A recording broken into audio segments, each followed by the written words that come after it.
Oh, hello there, and welcome back to another one of Baby Elias's afternoon time bedtime stories. Our next story is called The Forest Bride by Parker Fillmore.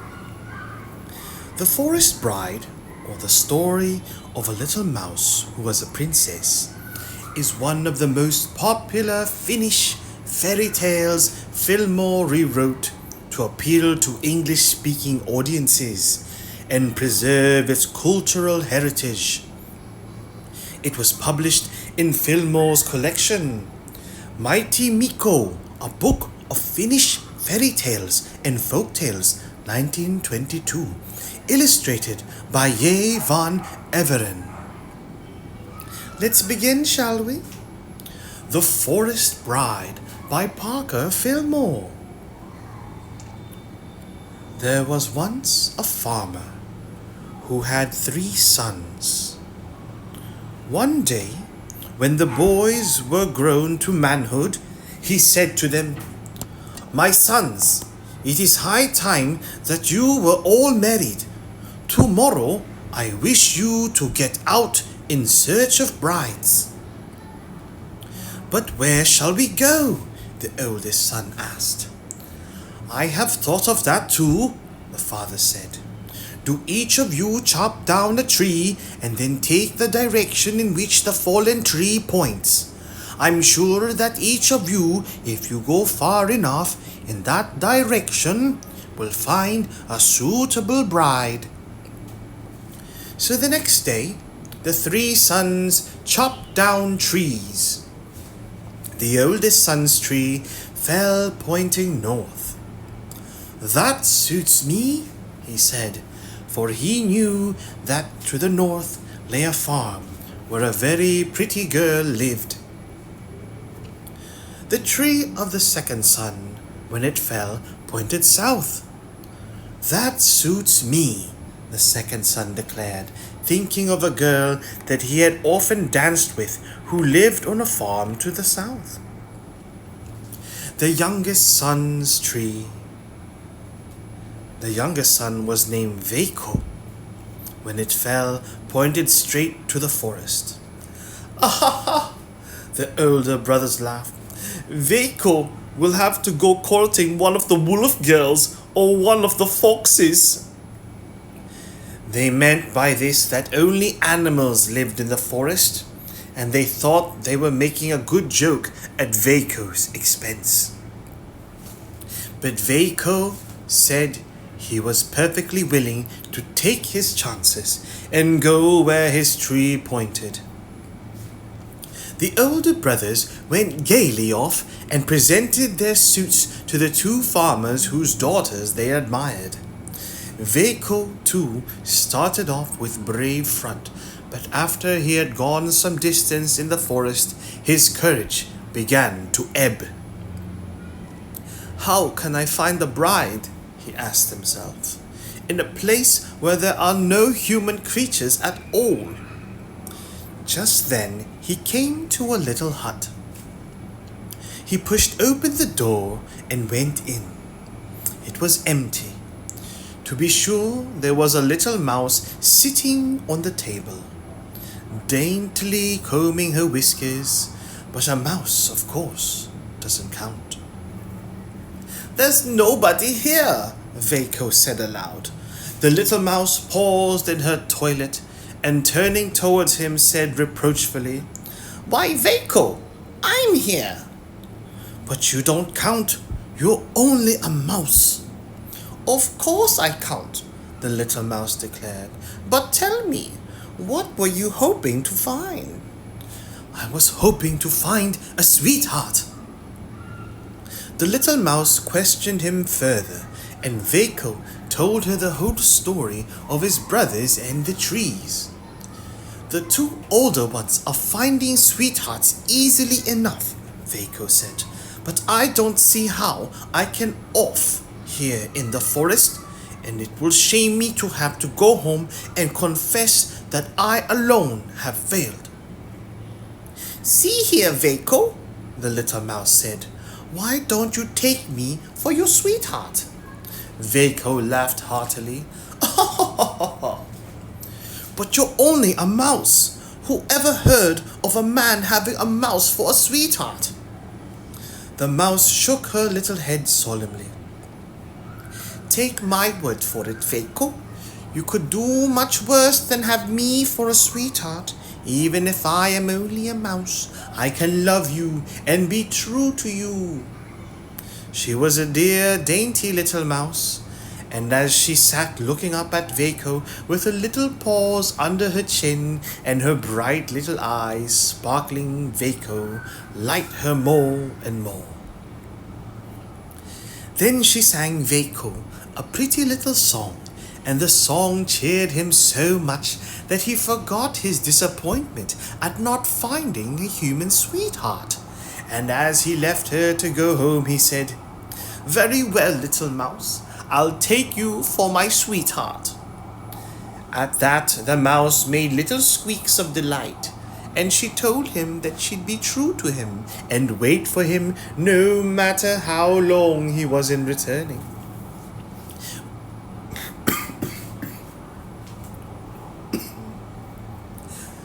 Well, the older brothers, when they got home, boasted loudly about their sweethearts.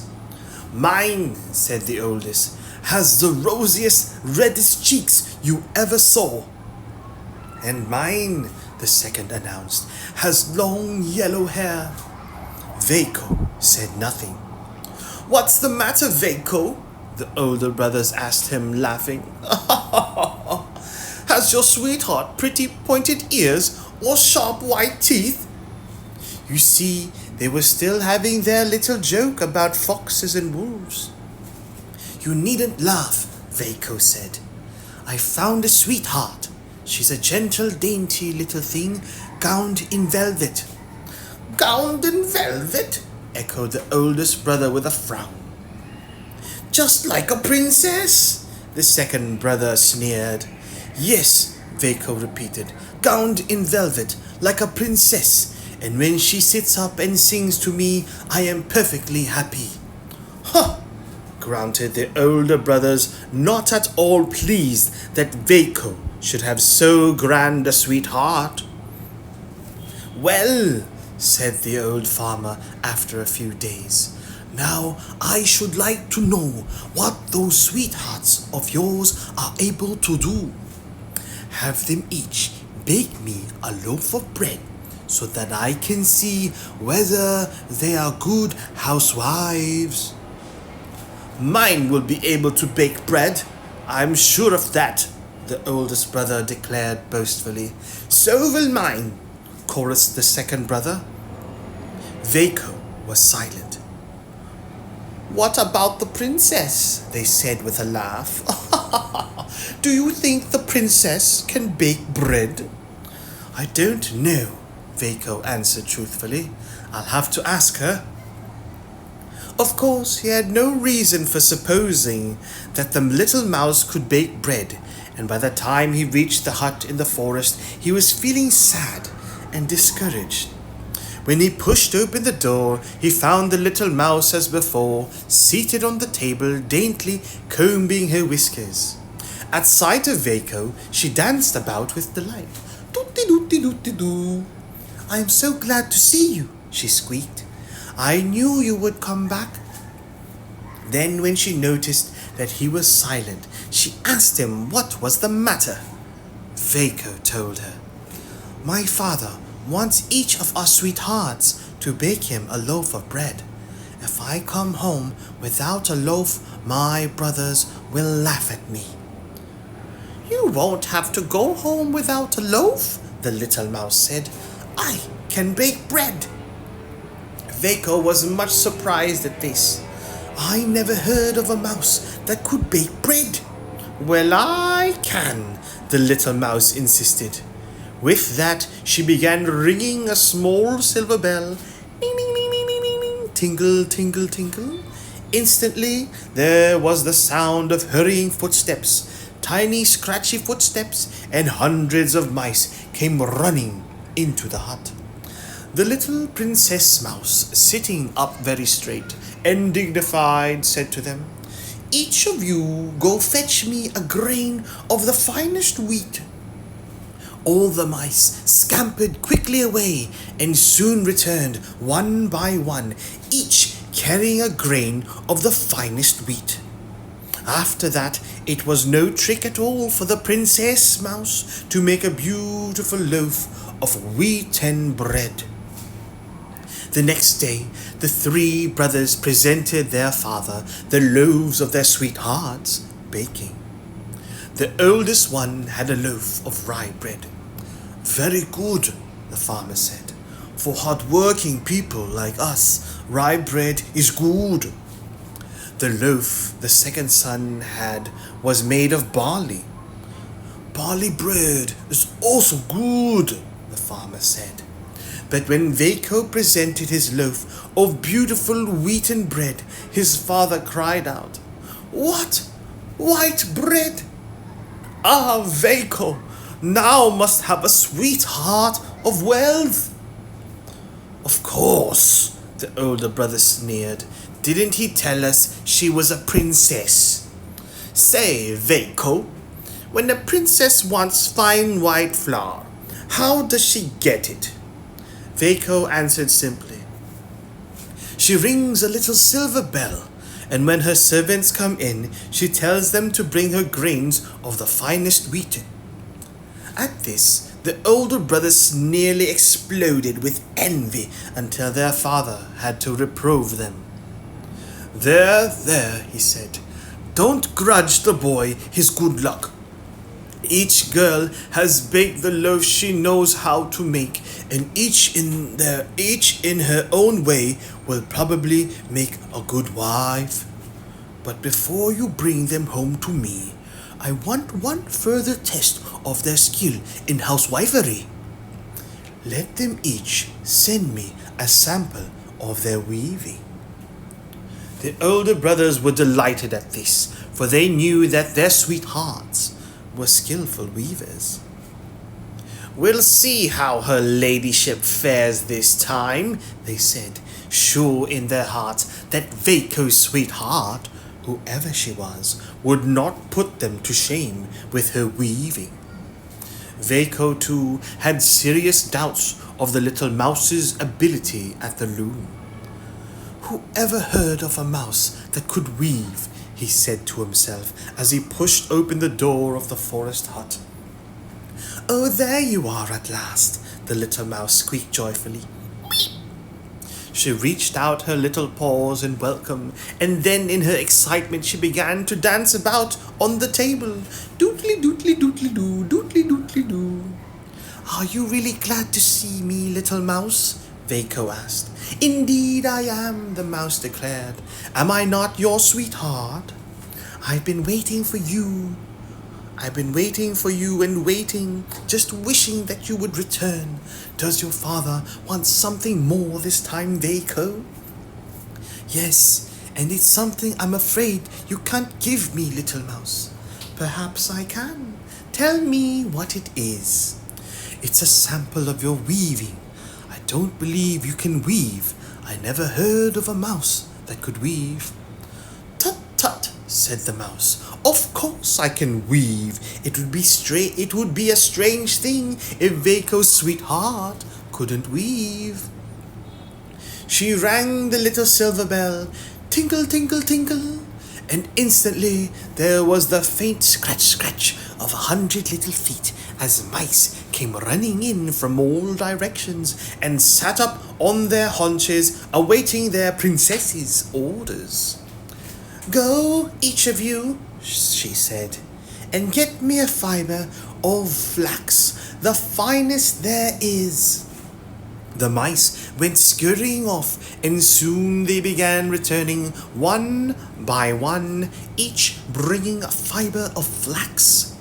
When they had spun the flax and carded it, the little mouse wove a beautiful piece of fine linen. It was so sheer that she was able, when she folded it, to put it into an empty nutshell. "Here, Mikko," she said. "Here in this little box is a sample of my weaving. I hope your father will like it."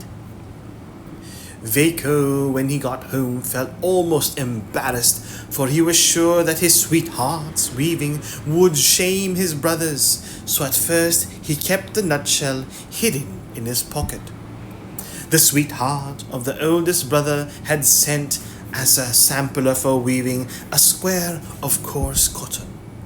"Not very fine," the farmer said, "but good enough." The second brother's sample was a square of cotton and linen mixed. "A little better," the farmer said, nodding his head. Then he turned to Waco. "And you, Waco, has your sweetheart not given you a sample of her weaving?" Waco handed his father a nutshell, at sight of which his brothers burst out laughing. They laughed. "Waco's sweetheart gives him a nut when he asks for a sample of her weaving." But their laughter died as the farmer opened the nutshell and began shaking out a great web of the finest linen. "Why, Waco, my boy," he cried, "however did your sweetheart get threads for so fine a web?" Waco answered modestly. "She rang a little silver bell and ordered her servants to bring her in fibers of finest flax. They did so, and after they had spun the flax and carded it, my sweetheart wove the web, you see." "Wonderful," gasped the farmer. "I have never known such a weaver. The other girls will be all right for farmers' wives, but Waco's sweetheart must be a princess." "Well," concluded the farmer, "it's time that you all brought your sweethearts home. I want to see them with my own eyes. Suppose you bring them tomorrow." "She's a good little mouse, and I'm very fond of her," Waco thought to himself as he went out to the forest. "But my brothers will certainly laugh when they find she is only a mouse. Well, I don't care if they do laugh. She's been a good little sweetheart to me, and I'm not going to be ashamed of her." So when he got to the hut, he told the little mouse at once that his father wanted to see her. The little mouse was greatly excited. "I must go in proper style," she said. She rang the little silver bell and ordered her coach and five. The coach, when it came, turned out to be an empty nutshell, and the 5 prancing steeds that were drawing it were 5 black mice. The little mouse seated herself in the coach, with a coachman mouse on the box in front of her, and a footman mouse on the box behind her. "Oh, how my brothers will laugh," thought Waco. But he didn't laugh. He walked beside the coach and told the little mouse not to be frightened, that he would take good care of her. His father, he told her, was a gentle old man and would be kind to her. When they left the forest, they came to a river which was spanned by a footbridge.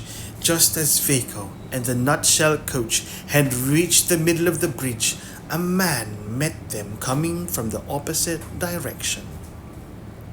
"Mercy me!" the man exclaimed as he caught sight of the strange little coach that was rolling along beside Waco. "What's that?" He stooped down and looked, and then with a loud laugh, he put out his foot and pushed the coach, the little mouse, her servants, and her 5 prancing steeds all off the bridge and into the water below. "What have you done? What have you done?" Waco cried. "You've drowned my poor little sweetheart." The man, thinking Waco was crazy, hurried away. Waco, with tears in his eyes, looked down into the water. "You poor little mouse," he said. "How sorry I am that you are drowned. You were a faithful, loving sweetheart, and now that you are gone, I know how much I loved you." As he spoke, he saw a beautiful coach of gold, drawn by 5 glossy horses, go up the far bank of the river. A coachman in gold lace held the reins, and a footman in pointed cap sat up stiffly behind. The most beautiful girl in the world was seated in the coach. Her skin was as red as a berry and as white as snow. Her long golden hair gleamed with jewels, and she was dressed in pearly velvet. She beckoned to Veiko, and when he came close, she said, "Won't you come sit beside me?" "Me? Me?" Veiko stammered, too dazed to think. The beautiful creature smiled. "You were not ashamed to have me for a sweetheart when I was a mouse," she said. "And surely now that I am a princess again, you won't desert me." "A mouse?" Veiko gasped. "Were you the little mouse?" The princess nodded. "Yes, I was the little mouse under an evil enchantment which could never have been broken if you had not taken me for a sweetheart, and if another human being had not drowned me. Now the enchantment is broken forever. So come, we will go to your father, and after he has given us his blessing, we will get married and go home to my kingdom." And that's exactly what they did. They drove at once to the farmer's house, and when Veiko's father and his brothers' sweethearts saw the princess's coach stopping at their gate, they all came out, bowing and scraping to see what such grand folk could want of them. "Father," Veiko cried, "don't you know me?" The farmer stopped bowing long enough to look up. "Why, bless my soul," he cried, "it's our Veiko." "Yes, father, I'm Veiko, and this is the princess that I'm going to marry." "A princess, did you say, Veiko? Mercy me! Where did my boy find a princess?" "Out in the forest, where my tree pointed." Well, well, well," the farmer said. Where your tree pointed? I've always heard that was a good way to find a bride." The older brothers shook their heads gloomily and muttered, "Just our luck. If only our trees had pointed to the forest, we too should have found a princess instead of plain country wenches." But they were wrong. It wasn't because his tree pointed to the forest that Veiko got the princess. It was because he was so simple and good that he was kind even to a little mouse. Well, after they had got the farmer's blessing, they rode home to the princess's kingdom and were married. And they were happy as they should have been, for they were good and true to each other, and they loved each other dearly. The end. Good night, baby Elias.